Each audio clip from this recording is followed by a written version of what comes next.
Good afternoon, everybody. Confirming you can hear me. We can hear you on here. Fantastic. So I'm going to spend some time today talking about effective resume and interview tips and a couple other fun little things. My agenda for this presentation, we're going to talk about building a resume. I threw in a little bit of where salary expectations currently are coming out of the program and what you see beyond. I threw in some interview tips, and then it is open season on questions. This presentation, I modified it slightly. I was at Secure World last week, and there was a pretty good talk on this very subject that I stole some stuff from. So, general with me, feel free to jump in at any time with questions. I do not mind. For those of you that haven't met me, I am Professor Krieger. I teach 462. I've also occasionally taught 473, 455. Let's see, 375, 103, 329, 428, 425, a whole bunch of classes. I tend to teach mostly the 400 level technical classes. In addition to the 10 years I've been teaching Eastern, I work in the field full time as a cybersecurity consultant, mostly Fortune 500. At this point, right now I am working 5 engagements plus a load of pre-sales. I have an 80 Office 365 assessment, a Duo MFA deployment, a couple of consulting engagements and cyber resiliency going on. So pretty busy in the field as well. I've been working in field since 2006. Defense, nuclear, and financial services were my stops before I became a consultant. So let's start with the resume. And of course, I present to you a resume once got by my HR department for an internship. Please don't be that guy or gal. Uh, so with that, why is a resume important? It's really important because it's your first impression to employers. Interviewing for a job is sort of like a sales pitch. And so you have to present yourself in the best light forward, and your resume is the first impression employers get of you. The goal behind it is to tell the story of your professional life, all the things you've done, the certifications you've got, your experiences, both work professionally and volunteer. You'll, in other parts of the world, they'll also call it a CV, which is also an academic term that you'll sometimes hear. But in the corporate land, we typically call it here in the States a resume. It helps employers determine if your background and experience is right for the position that they're trying to apply for. The challenge comes in is to where this should be a 110% perfect doc. No spelling mistakes, no grammar errors. It's perfect. I know lots of HR people that I talk to that they see so much as a punctuation out of place, resume's gone. So it is very critical that you be as near to perfect as possible. In some ways to do, and we'll talk about some ways to do that here in a minute. Here's what you should put on said resume. Relevant professional experience.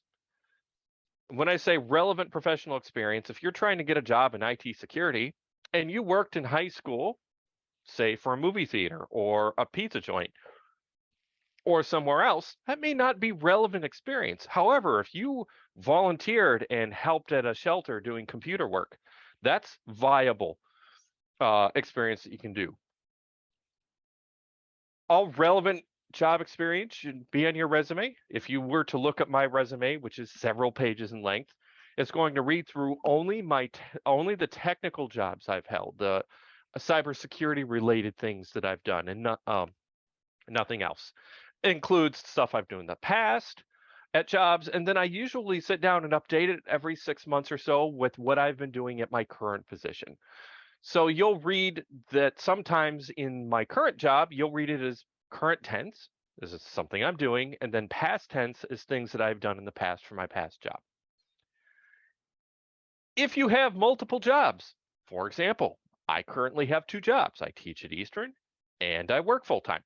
Then it is okay to have them both listed as current jobs in your resume. It's very common for people to have multiple positions now. Either it be a side gig that they do for fun, like I do with teaching, or multiple jobs to get everything stitched together. That's okay. You'll see that a lot of organizations are getting toward where they're expecting to see summary. Hey, my name is so-and-so. I'm looking for a job that does this. My experience is that, a paragraph max about you and what kind of position you're looking for.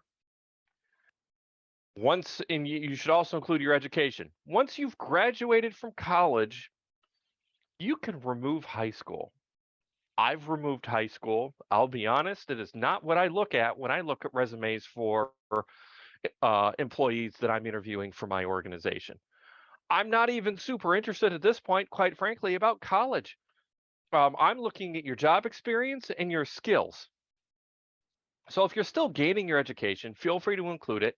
I recommend to a lot of students who are trying to get their first job, list your school almost like it was a job. Each class is a skill that you did and a couple of blurbs on what you learned while you were in that class. So you treat it almost like school as a job and the skills that you learned in each of your classes. And then relevant volunteer work, if you volunteer for a soup kitchen or a food bank or some other organization in the IT space, feel free to include that. Nonprofits, pretend it's a job, list the things that you did for them, especially if it's relevant to IT experience. Questions? I have a question. So what if you're not currently working a job that's relevant to IT? You should list that on there, right? If you don't have any relevant IT experience, I would. If you have relevant IT experience, I tend to recommend you not include it.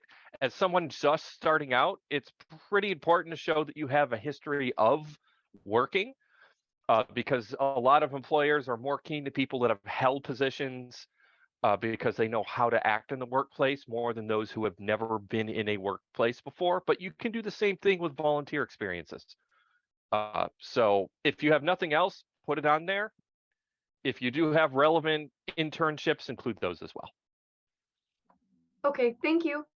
Now, the fun part is every single recruiter that you talk to is going to give you a different answer. So if you're working with the recruiter for a position, follow their advice over mine.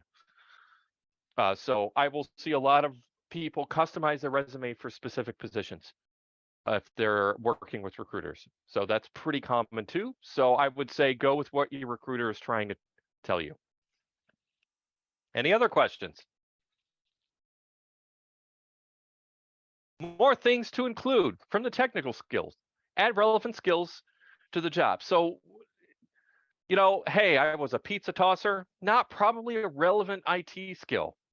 Awesome that you can sling a good pie, but not necessarily important when you're doing an IT job. If you list a skill within your resume, make sure you're prepared to talk about it during the interview process. I can't tell you the number of times I've interviewed a candidate for my job and they're like, I can do Splunk. And I'm like, okay, let's start talking about Splunk. And they can't even spell the word for me. So if you put it on there as a skill, please back up that skill with an example of how you used it in the field. So, great example. Only list skills for things you can implement very thoroughly do. It's like you installed Apache once in class and used the default configuration. Probably not a skill you want to put on your resume because I'm going to ask about it. So using my actual example from there, I wouldn't mention it if it's just something you learned in class and did once or twice. Any other questions? It's another example of things you should not do. We are all former children. It is not necessary to tell us about it. And everyone's on mute, so I don't know if anybody got a chuckle out of that. I enjoyed it. Things to not put on your resume. Well, let's start with lying. Well, about anything. Can't tell you the number of times we've heard war stories or horror stories about people doing interviews for other people, lying about jobs, lying about education. Let's also stay away from things that might be unprofessional. I haven't seen it myself, but there have been some cases where people have put very unprofessional email addresses for their contact information. It's okay if you have that cool email address, but you know what? make a Gmail account for all your professional stuff and your job hunting stuff. It will save you a lot of pain and suffering. Something like first name dot last name with the number after it. If you can't get the original, that's perfectly okay. But I'm a cool dude 99, not great for a resume. If you have done work that is the soft side of legal, I'd probably not mention that either, especially since in cybersecurity, background checks and drug tests are fairly common in some of the more regulated industries. So if you are a have a side hustle of selling recreational pharmaceuticals, don't mention it on your resume. In fact, don't mention it to me in class either, because it's technically not legal, depending on which set of laws that you're going on. Other things to do, don't complain about former employers. It doesn't matter how terrible your manager was at your last place.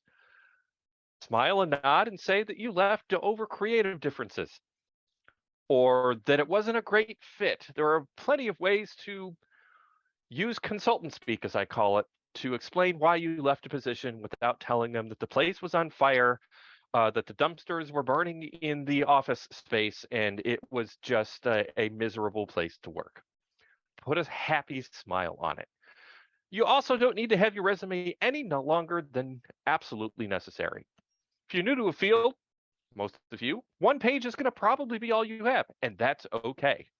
If you get into 12 plus years of experience, more than one page is acceptable. I think mine is 3 pages currently. And again, to reiterate, do not have spelling, grammar mistakes on it. If you struggle with that, as I tend to do, Grammarly is your friend. Grammarly is also free.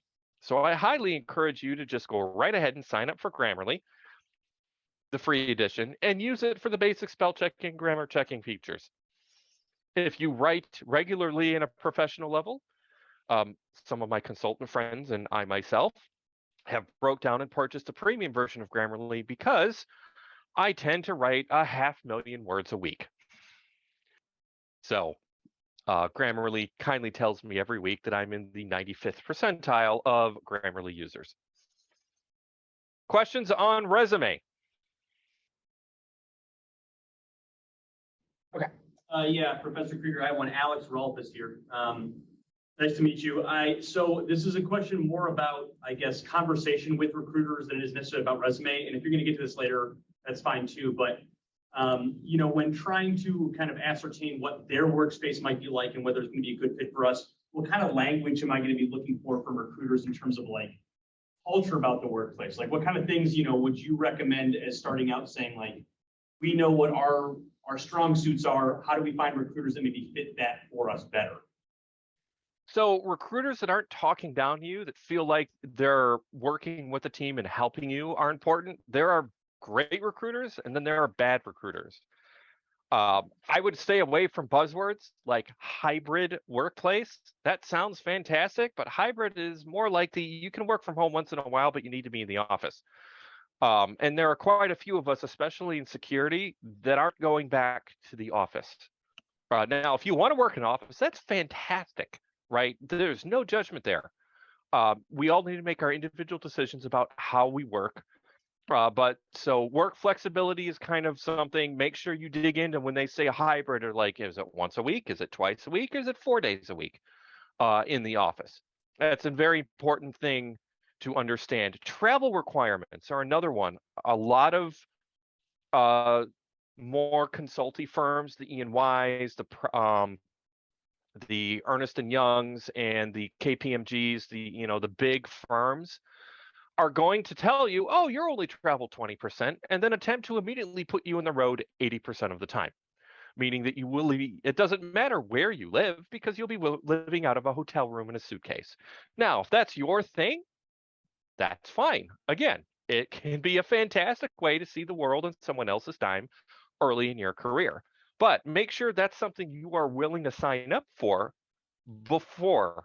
So that's another good question to ask recruiters as you're getting into the process. When they say things about culture, they're all going to say the culture is great. Find out about your managers. See if you can get hiring managers or team names, and do a little research. Glassdoor, Indeed, some other the places. And if they're all telling you the place is a dumpster fire, think twice.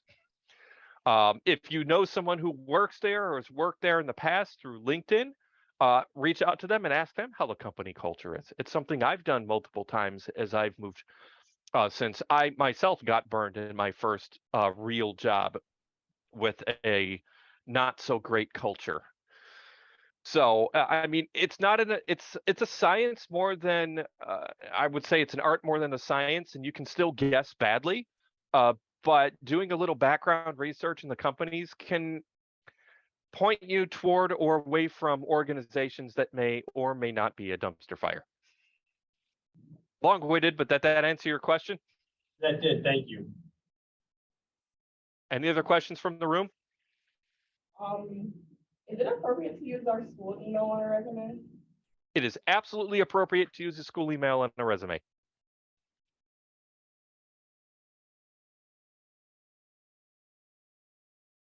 I have a question.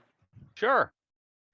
So whenever I think about updating my resume, I get horribly frozen by the many different ways you can configure a resume, where you put different sections, etc. And one thing I sometimes struggle with is, should I blob all my certifications in one area, or should I try to dab them in different areas of expertise pertaining to the job posting I'm looking at? So like if the job posting talks about having networking skills, you put like a networking certification in the same place you're talking about how cool you are at networking. What do you think? So I tend to build my resumes with contact information, a summary, work experience, education, and then I include certifications and skills at the back end. There's no right or wrong way to do it. I'd say if you're crafting a resume, if I'm crafting a resume for a specific position, I will sometimes go in, I will take a copy of my master template, and then I will copy it into a new document, and I may modify my job duties to reword them to make them seem more like what I'm targeting. But in general, I've always had success with that order. Now, if you're working with a specific recruiter, they may have requirements that it be formatted a specific way. So some organizations have requirements when they're working with recruiting companies for the format. But in general, I'm more interested in work experience than certifications and anything else. Because quite frankly, most certifications you can do well in the certification and have absolutely no real life skills. So I'm less interested in certifications and more interested in certain specific types of skills. Thank you. Any other questions?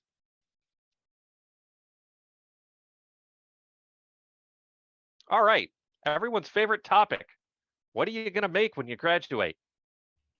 And of course, like every other section, I have to start with a little bit of a meme.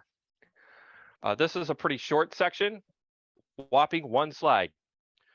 And this is a caveat, and this is what I'm seeing by talking to former students of mine and HR recruiters in the market. Your first job is not going to be 100K plus. Get that expectation set now. Very rare occasions, like 2 that I can think of, that have gotten offers at 100K plus. But those people had to move to New York City, LA, or San Francisco.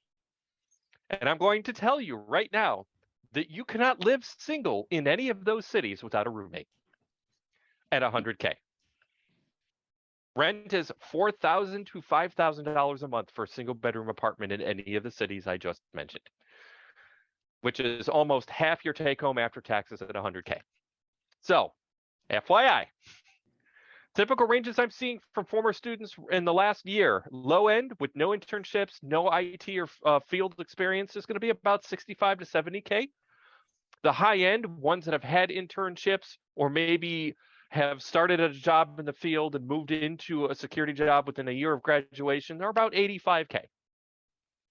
So that's generally the 65 to 85. I'd say if people are coming at you saying 40, you can happily tell them to pound sand or some other diplomatic type words, because that is inappropriately low. I would tell you that anything under 65 is shaky at best, unless there are some really good fringe benefits to it. Like if they're offering you 65K and 10,000 shares of stock a quarter and a startup, that might be worth taking. So there are some other things to think about as you get into compensation. But in general, within 3 to 5 years of entering the field, you should be able to either get a bump at your job to get you to six figures, or be able to job hop to six figures. Job hopping has become significantly bigger of a thing to gain salary from previous generations. You'd hear the stories from your parents. Well, I worked the same job for 40 years. I've been in the field 16 years and I'm on job number 3 in IT security. So every 3 to 5 years, I really evaluate my life and start to sniff around to see if I, stick my head up every year or so and look at where the market is and am I being paid fairly for where the market is. So it is, I would say you want to try and stay somewhere 1 to 2 years to start out, 3 at the most. If you get to 5, fantastic. But be aware that salaries for IT security are high. There are 25,500 open jobs here in Michigan for cybersecurity talent and 500,000 nationally right now. So if you remember any of your basic economics about supply and demand, when supply is low and demand is high, what goes up? Anybody? Prices go up. In our particular case, that price is a nice fancy word called salary. So something to keep in mind that this is a very fluid. I've seen ranges going up fairly regularly at about 15 to 20K a year clips on the senior ranges. So you should be getting, once you get into the field, you should be seeing 10 or 12 or 15K rises every year. Inflation has made that even worse. Questions on salary? I have a question. Are you able to speak at all about how pay varies in different fields? So government work versus utility work versus financial sector work, because I know it can range quite a bit based on in what little silo you're locked into. So I would say there's a bunch of factors that go into salary. Location is one of the primary motivators.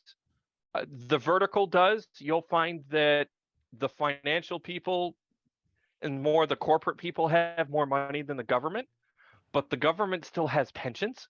So while you may not make as much working for the government, if you can get your 20 in, you can typically get an extraordinarily good pensions package, which makes up for spending time in the government. And you can still go back, you put in your 20 years and then go somewhere else and work as a outside the government consultant or in a job. You still have that pension, plus you can do other stuff. So there are lots of benefits. It's really hard to give you an answer. The government's had such a challenge recruiting people that they have finally updated their salary requirements to something that isn't slave wages for a lot of their cybersecurity positions, because the reality is the NSA was leaking people left, right, and sideways because they were getting offered quadruple rates to work in industry.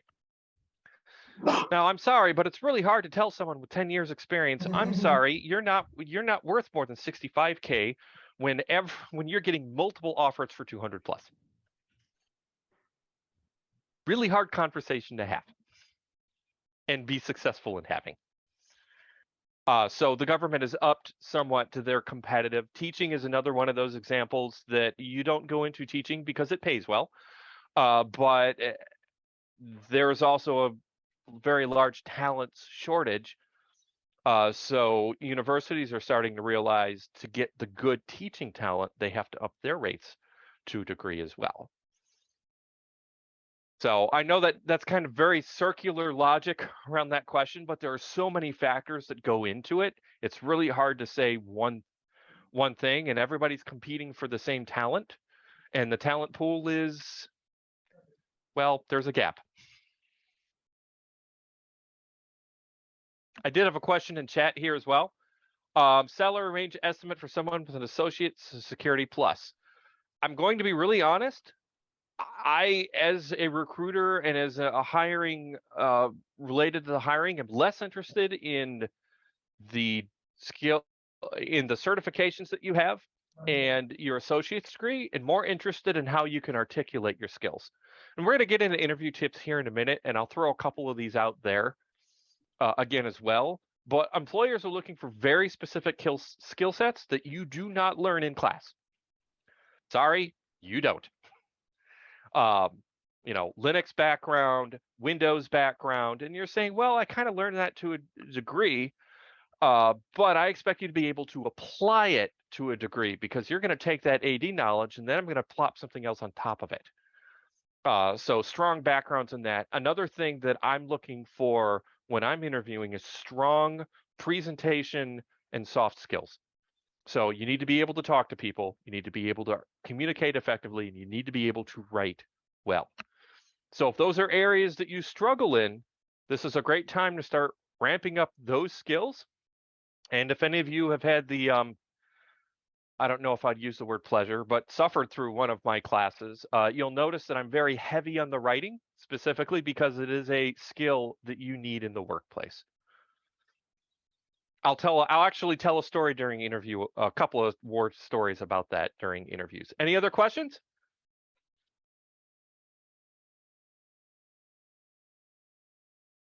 Fantastic. We'll move on to interview tips, tricks. Hey, And- excuse me, I have a Yeah. question. Absolutely. So basically, like, I had my cousin check my resume, and like, he recommended that I list my projects. Like, so for which classes, like, for which class, like which projects? No. He said like he just like did a project in class and then stated it on his resume. So which classes would you think have good projects? So the 400 level classes in an undergraduate program would be a good basis to use. Quite a few of them have either what we call capstone projects or other larger semester-wide projects that you go on. We'll use 462, which is the class I currently teach, as an example. There's multiple larger projects in there that take you from an individual firewall through an entire enterprise network. And so you can list each of the skills that you learn in each of the learning modules as a skill. For example, automated deployment of operating systems, Windows and Linux, or automated updates of systems, or SIM or log aggregation are examples of skills that you did in a project that may go. I try and stick to the 400 level classes because those are the most advanced. But in incident response, think about your final there. That is is actual incident where you have to go through and do that. That's one to list. 428 with the final project. So final projects are a good example of that. Follow up?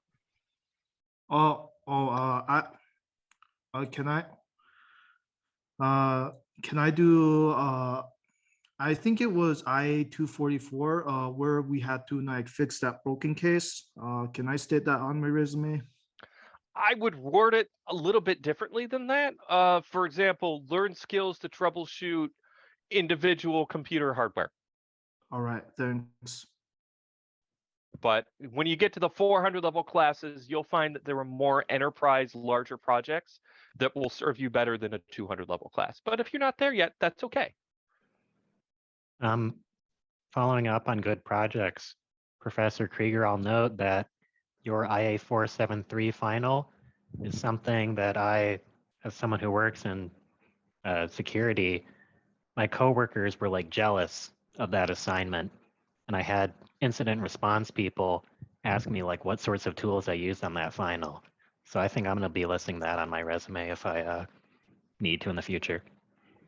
Yes, and that one was taken from a fabricated incident, but it was certainly intentional. And one of these days, when I circle back around to teaching IR, I will probably use the images for that in combination with that class, because 473, I just gave you the network data. I actually have the images too. But we're getting a little off topic. Any other questions on salary or anything else before we wander into interview tips?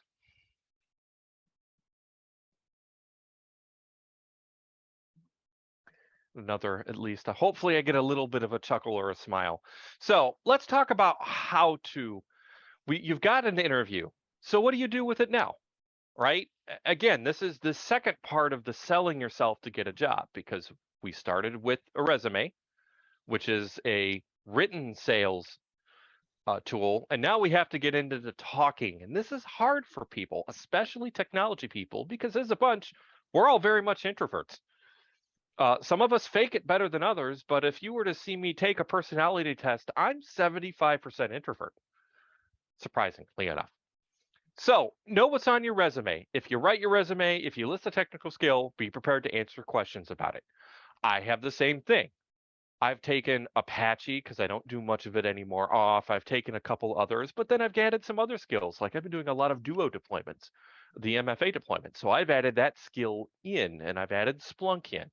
So it will naturally evolve over time. Next, don't lie. If you actually got terminated from a position for cause, you didn't show up, you did something not smart, admit it. They're going to check. But rephrase it in a way that explained what you learned and why you're not going to do that particular thing again. You got fired because you didn't show up. Well, I've learned that being on time is important, and I'm going to do better in my next position. Something phrased it like that. So again, this is an in-person sales pitch about why you are the best candidate for a job. So do your research on the organization, do your research on the position, see if you can learn what tools they're using, and brush up on the tools, understand how you would be a good fit. And then finally, a couple good things, just relax. A good interview, and interviews I conduct, this is what I shoot for, should be a flowing conversation. It shouldn't be 4 or 5 people asking you a question and you giving 1 or 2 word responses. It should be a flowing conversation where you don't notice that time has gone by. When they ask you a question, it's okay to take a couple of seconds. Don't just blurt out the first thing that comes to your mind. Take a breath, take a deep breath, think about how you want to respond, and then start responding. I expect that. It's okay. I usually use a resume in an interview as a jump off point for the conversation. I'm looking for specific things depending on what I'm hiring for. And I'm going to start with those, but I want to get to know you as an individual. How are you going to fit with the team?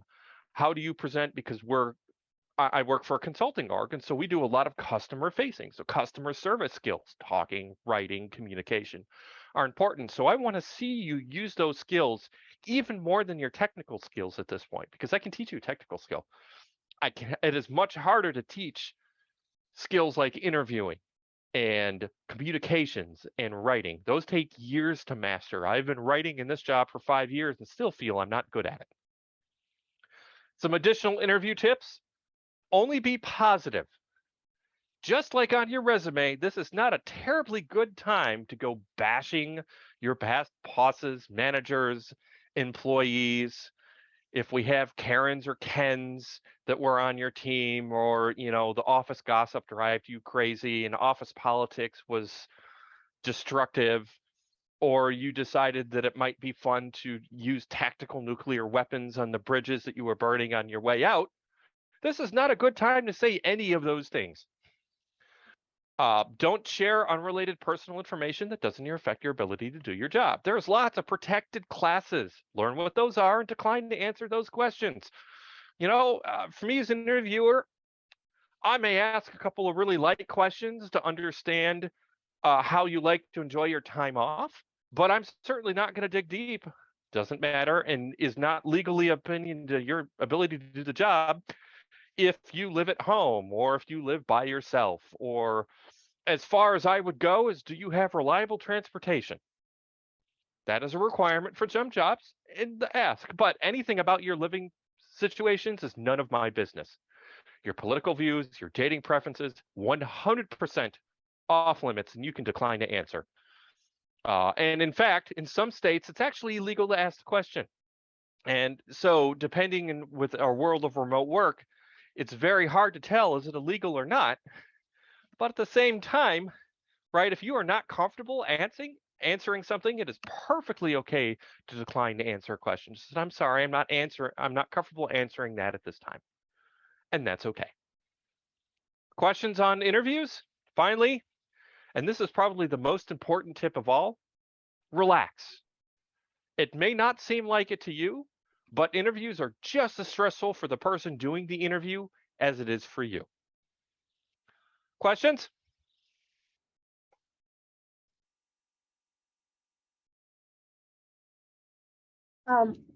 Would you say that the summary section of the resume is required, or was it more of a suggestion? It's more of a suggestion. I am certainly not going to hold it against you if you don't have one, especially early in your career. And it's certainly not where I jump to when I'm looking. I'm looking at job experience and skills are the two areas that I look for when I had a resume. Because if I get a resume across my desk, it's already been through HR, it's been through the first level interviews. And so I'm looking for ways to start a conversation. Okay, thank you. You're welcome. Any other questions?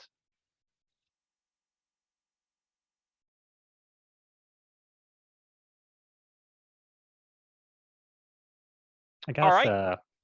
Yeah, go ahead. I was going to fill the air. I guess I'll add a comment. I went through an interview once where I did not project confidence or relaxedness, and it went very badly. So keep those to heart.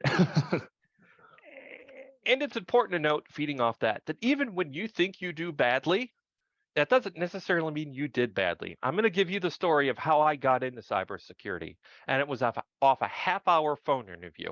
So I was looking for jobs. This was 2006, fall of 2006, and I'd done some contract work. I just finished a stint at GM, which was one of those places that was high in the list of never interested in really working for again.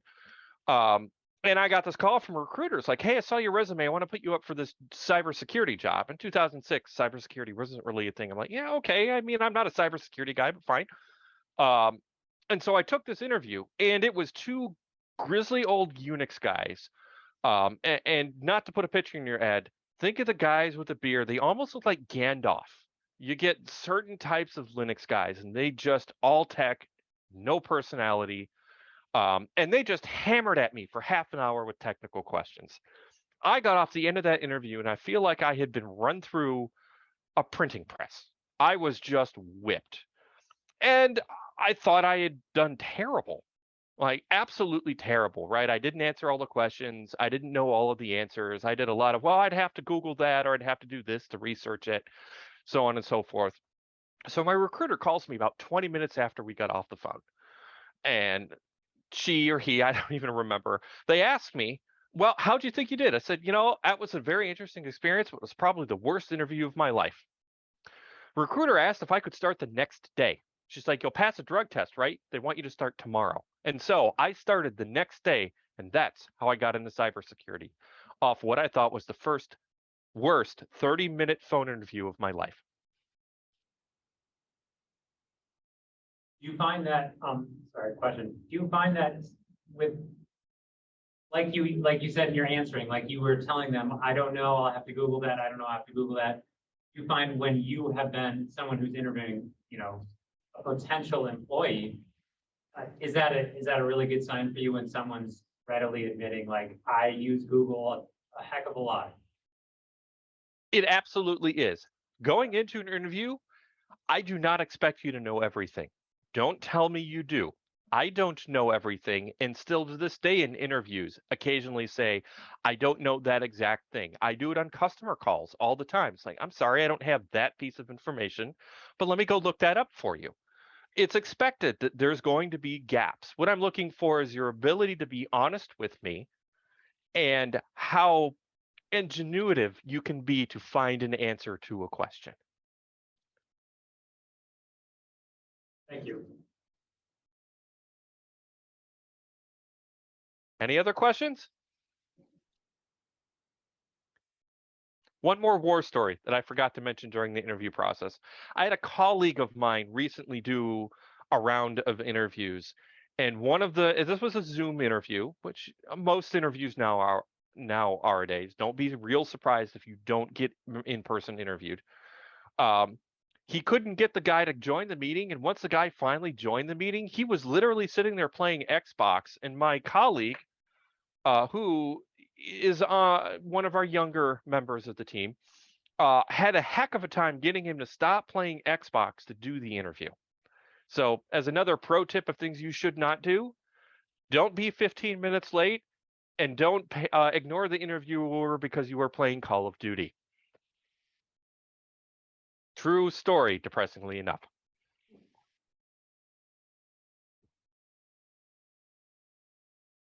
Any other questions, comments?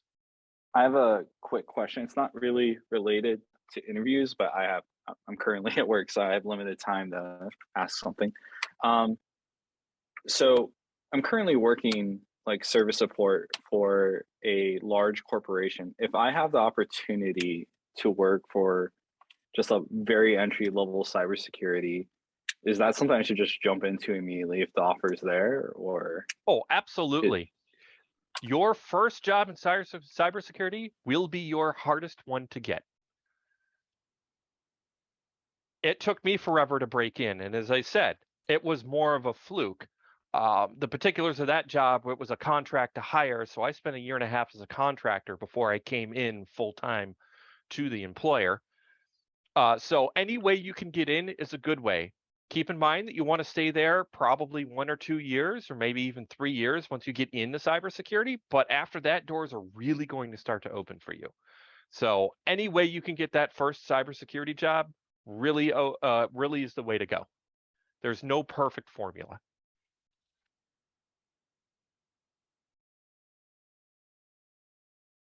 Any other questions? I'm going to piggyback off that one again. I keep talking, but I'll say if there's a super duper low level security job that you get into, I encourage people to not let themselves become sorry, I just saw a message. I encourage people not to become stagnant in that role, because I know some organizations that have recognized the difficulty in getting high level cyber talent. So they're trying to establish pipelines by creating really low level security jobs. But then these new security jobs are not involving the people in ways that actually enable them to develop their technical skills. So their retention rate is actually very low. So don't get complacent. The fact that cybersecurity changes significantly every 3 years to begin with. So you should never get complacent, because the threats and the things that you will face will be radically different 3 years from now than they are today. Look at the development of ransomware. I've been in the field 15 years, and how we respond to incidents is completely different thinking than it was 10 years ago when I first started doing response.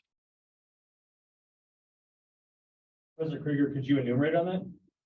Absolutely. So think of the rise of ransomware, which is actually traced to the rise of cryptocurrency, because 10 years ago, when an attacker went in the organization, they had no desire to get caught. They did very minimal things because they were trying to extract information that they could sell.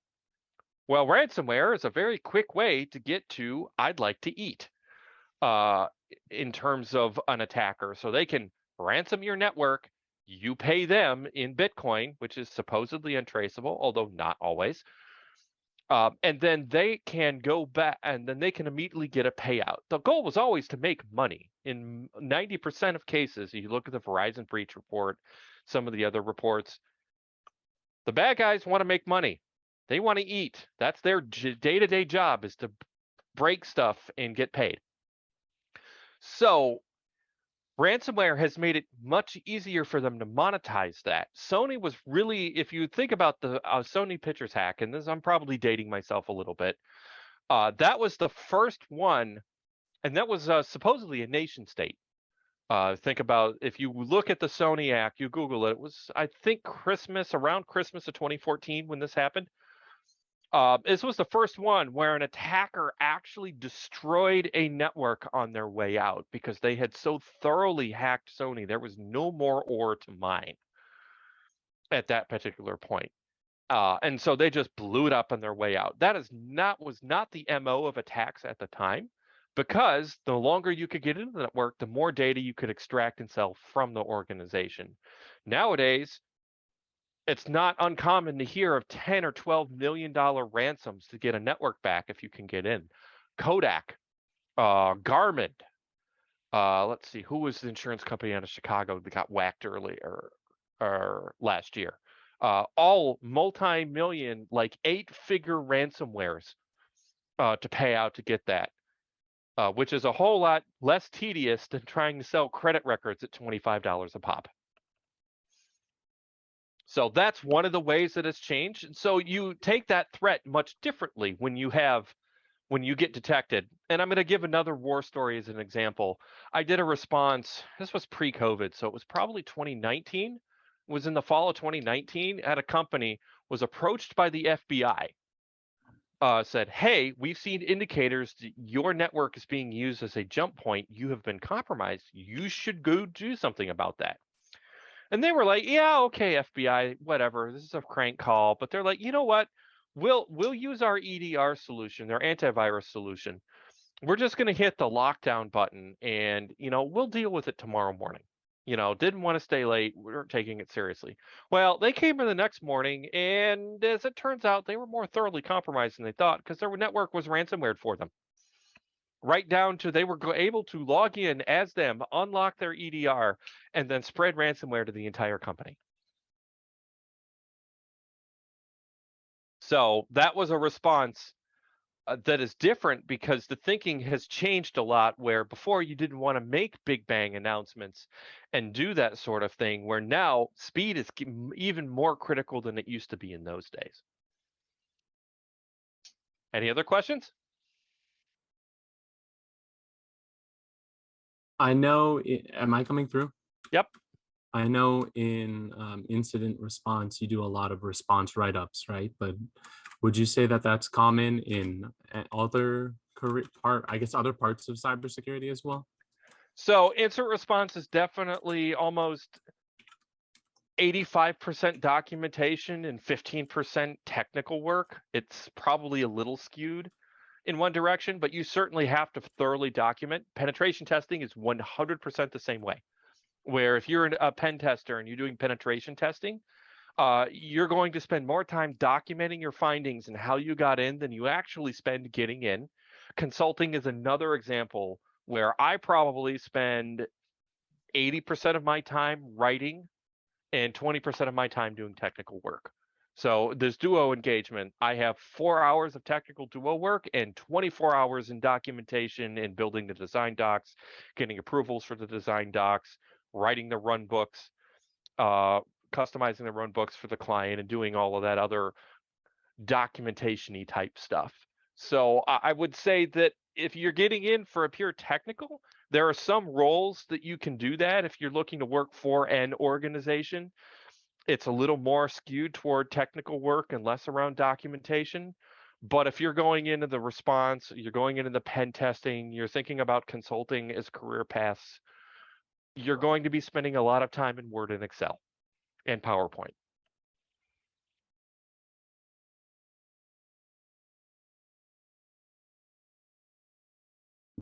Hey, Thank I you. have a question. Sure. I have another Yeah, question after that. yeah. So like basically like I know that job fairs are just like they just give you like their card that has all their information on it, and then you have to go apply.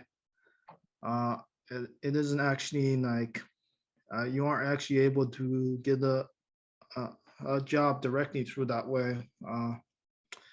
So I was wondering, how do I get their attention? Like, so like when I'm applying online, how do I get their attention? Like, how do I get their attention and say, Your oh, resume has to do your talking for you. yeah, Now, standing out at these recruiting fairs with your resume, and then they'll say, "Hey, apply." Maybe if you get their email address, they'll hand out a card, send up a follow-up note, thanking them for the time, reminding them about what you talked about, as well as a copy of your resume. You have to it goes all back to that communication, right? The more all right, communicative you are, the better your odds are. right, And you have to go in order to be seen, right? I know of a lot of students are like, well, I don't understand why I don't have a job yet. They talk to me a year. They're like, why am I struggling? I'm like, well, how many job fairs have you gone to? How many networking events have you gone to? Go to Secure World, go to GurCon, go to some of these community events. There is actually in the Metro Detroit area, it used to be twice a month pre-COVID. It was a recruiting hangout. It was called IT and the D. They get together socially, and recruiters would show up, technical people would show up, and many a job were found just socializing over a brew. Now, you wow, don't have to drink, but that's the sort of events you need to be looking for. The MySec events, the IASA events, all of those events, recruiters who are desperate will show up to those meetings looking for people. So mm, that's a way, even if they're not looking for your specific job, once they know you, it is a great way to get into that mode. right. Thanks. You're welcome. Questions? Think we had a follow-up?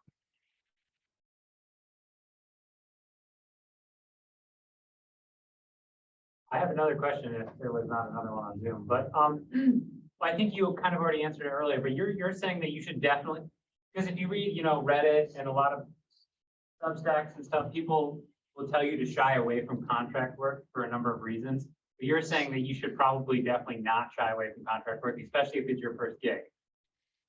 So most contract work will, one, give you give you experience, which makes it easier to find your next job. And two, in many cases, if I'm looking for a contractor, it's because it's a try before I buy permanent lease type scenario. And so internships and contract work to hire gigs that's how I started in the industry. My first job was as a contractor, and they said it took them a year and a half, but I did end up getting hired out of that contract. So in many cases, if you don't now, if you have 4 offers and 3 are perm and 1 is a contract offer, it's a different discussion. I've actually worked as a contractor more than once in my career. I took my second job when I left my first job for my second job was a contract. It was a 4-year engagement to do something very specific. And the company changed policies, and I ended up leaving about a year and 8 months or a year and 9 months in because they changed their policies for contractors. But don't shy away from contracting. In effect, my consulting that I do now is almost that same sort of thing. I work for an organization, but my engagements are usually no more than 12 weeks. Between 4 and 12 weeks, or how long I'm at on a specific engagement, and then I move on to something else. Thank you. Any other questions?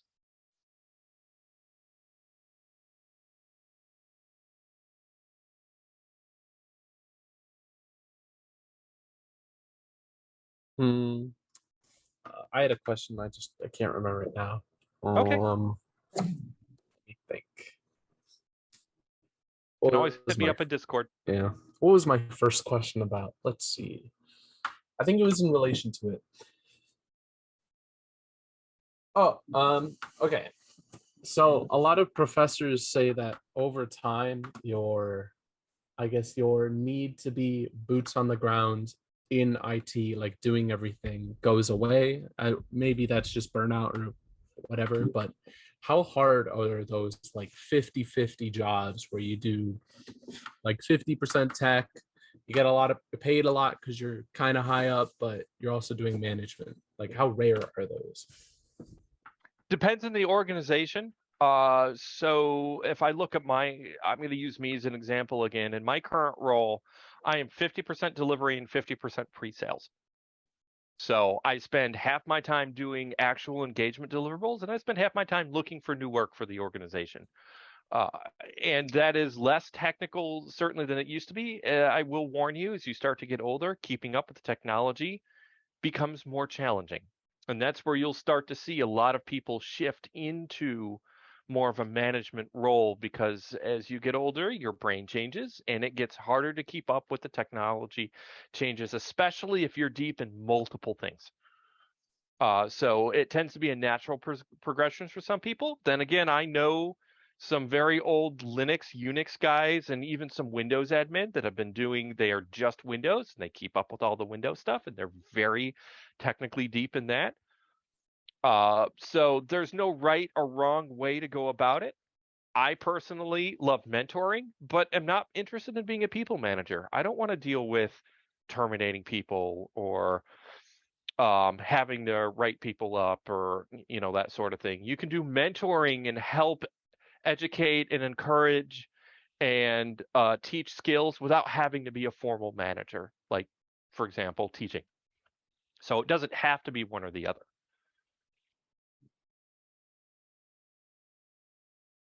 Okay, thank you. Any other questions? Going once. So okay, so one of the things we're preparing for is a job fair tomorrow. And I've looked at a lot of the companies that are appearing there, and a lot of them kind of have like general all the tech majors just chosen. What's a or as the hiring from these majors, and they just have all the tech majors chosen as like, I guess, to get as many people to come as possible. What's a good way to differentiate between those companies that are actually hiring you for what you want to do and not, without like sounding rude? Or Look at their websites and see what they have on their website in terms of open positions.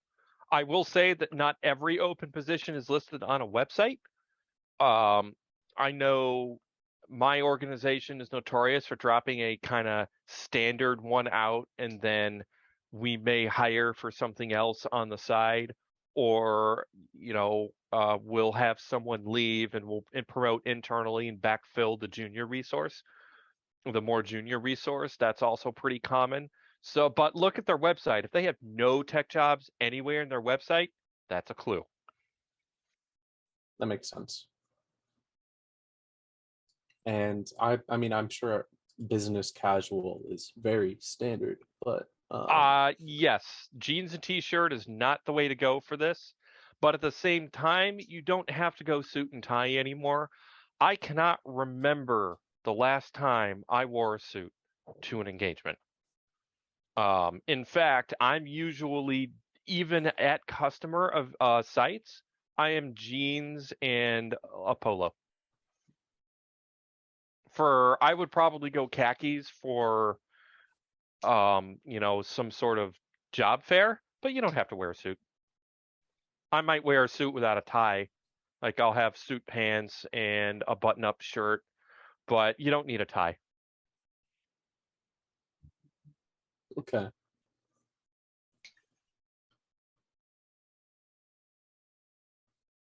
And when I was listening to the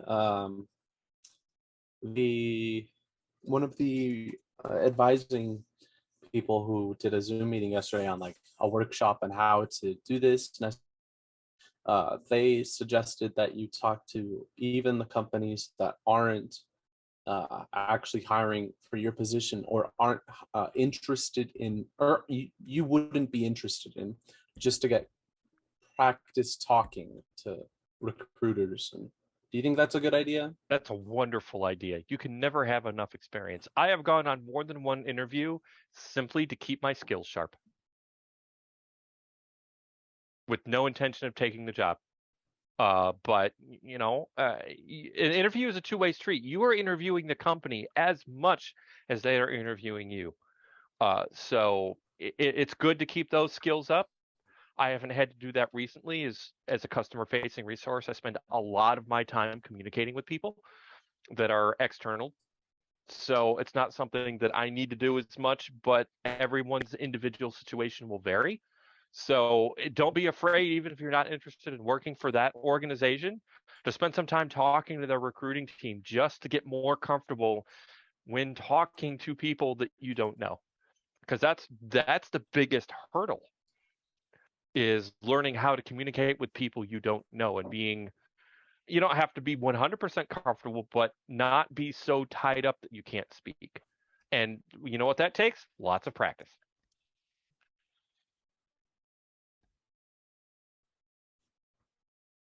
Would you say that mock interviews would be a good idea to go or to practice with? There is no bad practice.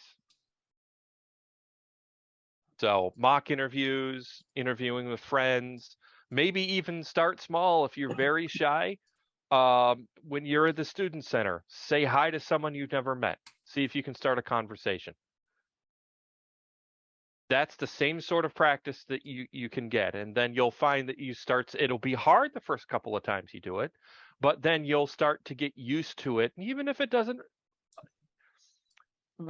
turn into anything other than a hi, hey, how you doing? What classes are you in sort of conversation, you can start to get more comfortable introducing yourself to people, because you'll spend a lot of time doing that in some facets of cybersecurity and IT.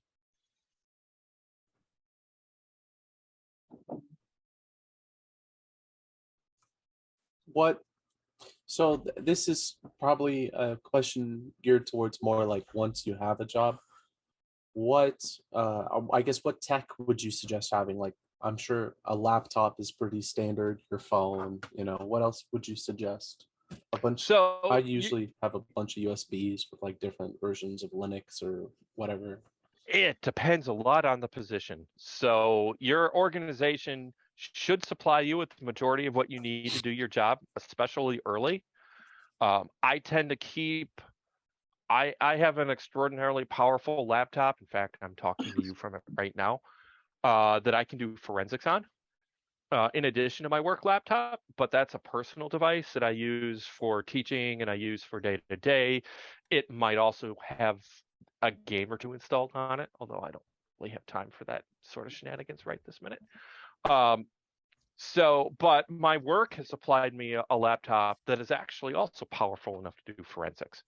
So they should be supplying you with that. In my go bag, I keep a 1 terabyte SSD for capturing memory and capturing disks, and then a couple of USBs.